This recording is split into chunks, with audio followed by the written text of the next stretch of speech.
Perdre ses freins à 130 km/h sur autoroute, c'est le cauchemar que vivent potentiellement 1,53 million de propriétaires BMW dans le monde entier. Mercedes-Benz reconnaît des défauts de masse sur ses câblages qui déconnectent direction et éclairage sans préavis.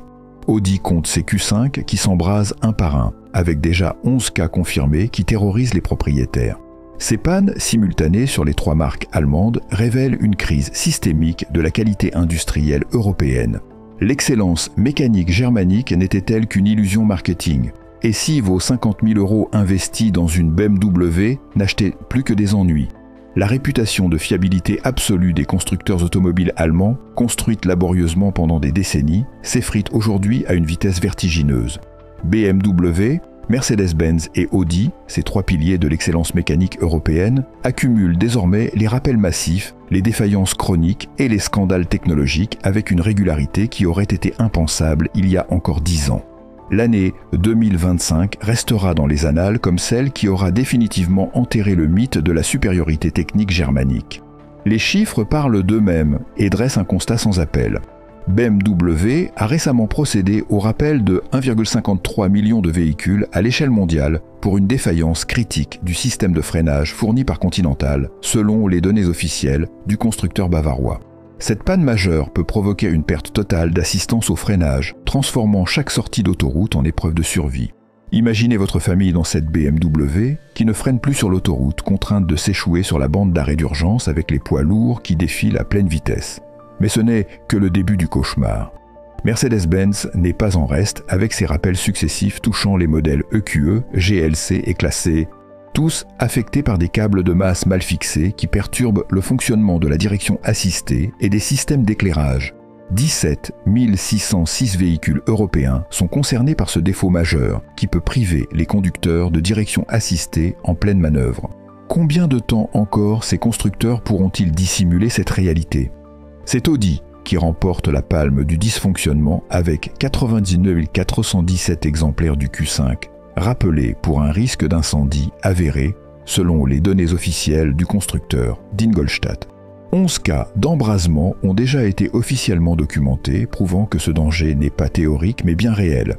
Ces incidents révèlent une dérive qualitative majeure dans les processus de conception et de validation des ingénieurs allemands. L'évolution technologique de ces marques premium s'est muée en cauchemar pour leurs propriétaires.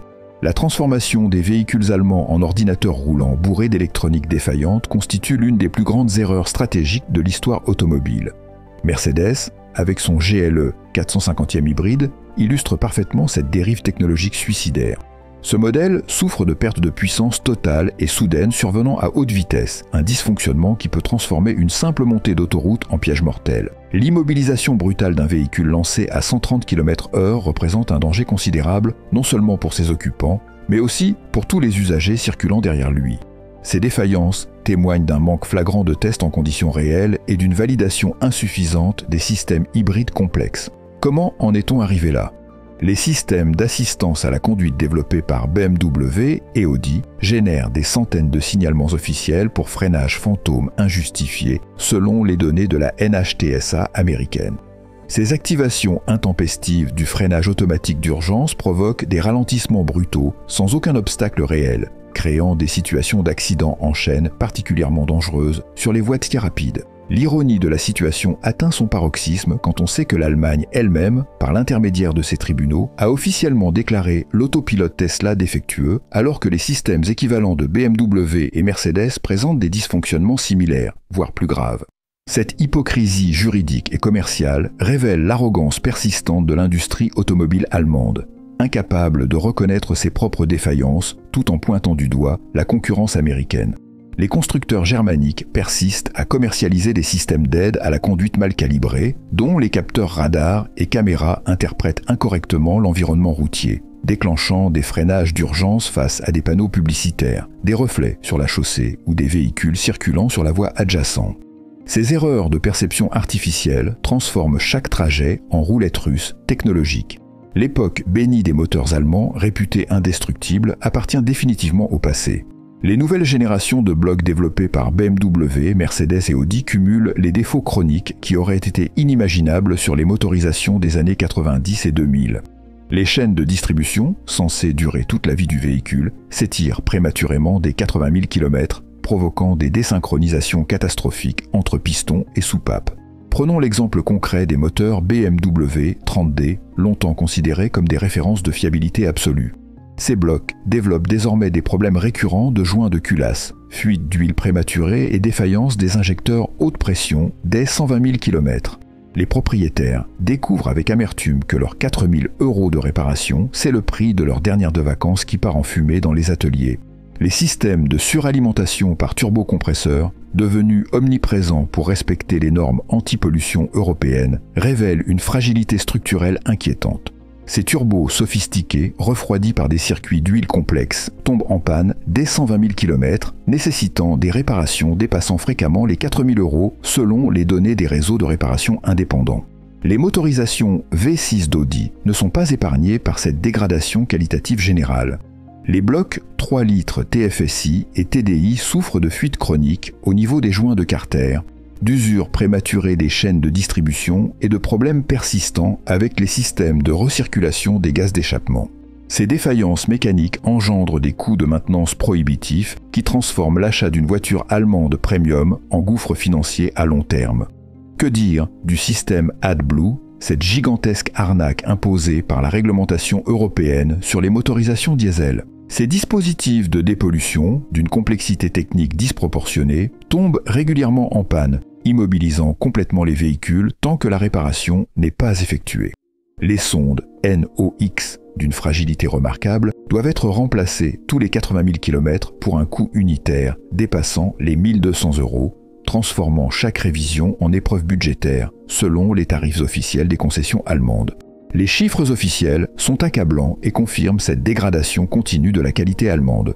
Consumer Reports, référence américaine en matière d'évaluation automobile, classe désormais Tesla au-dessus de BMW dans son classement de fiabilité 2024. Un renversement de situation impensable il y a 5 ans qui illustre l'ampleur de la chute des constructeurs bavarois.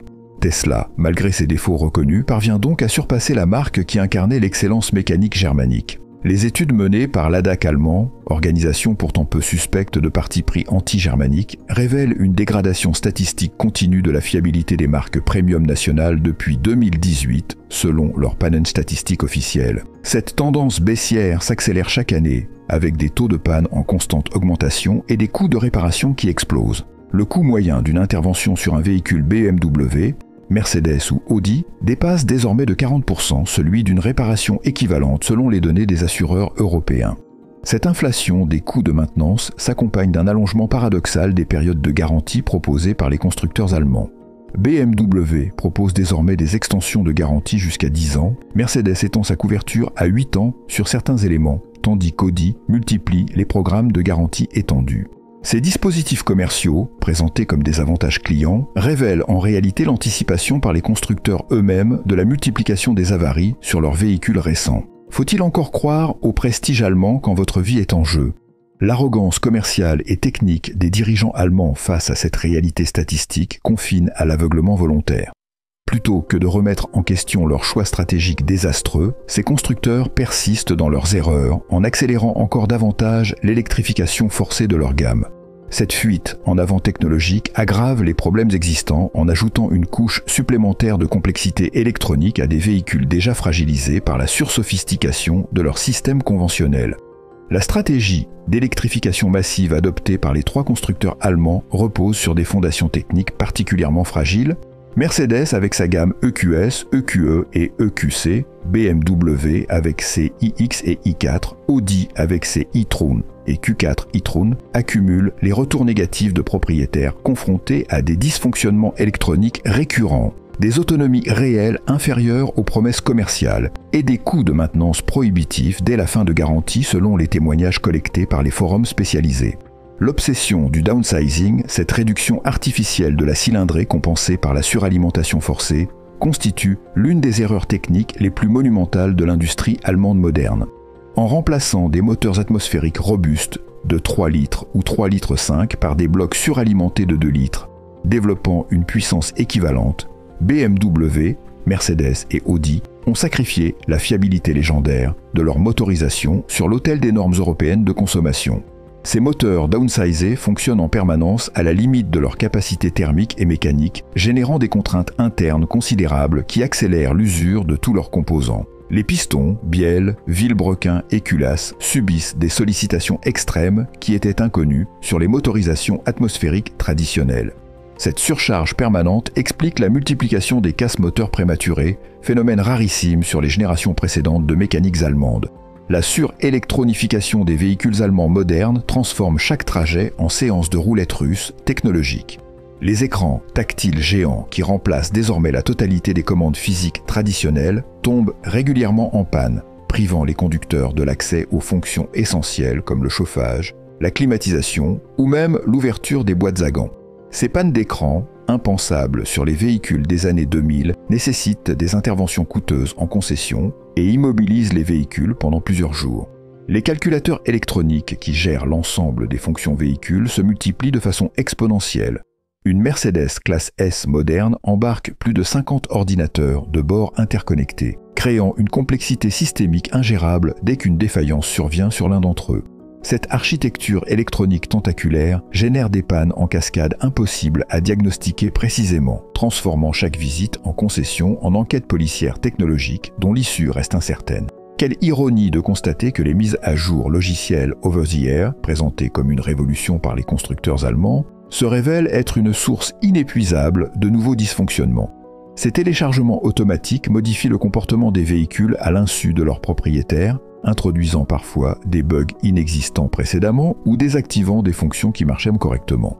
Cette instabilité logicielle permanente transforme chaque véhicule en prototype expérimental, dont le comportement peut changer du jour au lendemain, selon les retours d'expérience des utilisateurs européens.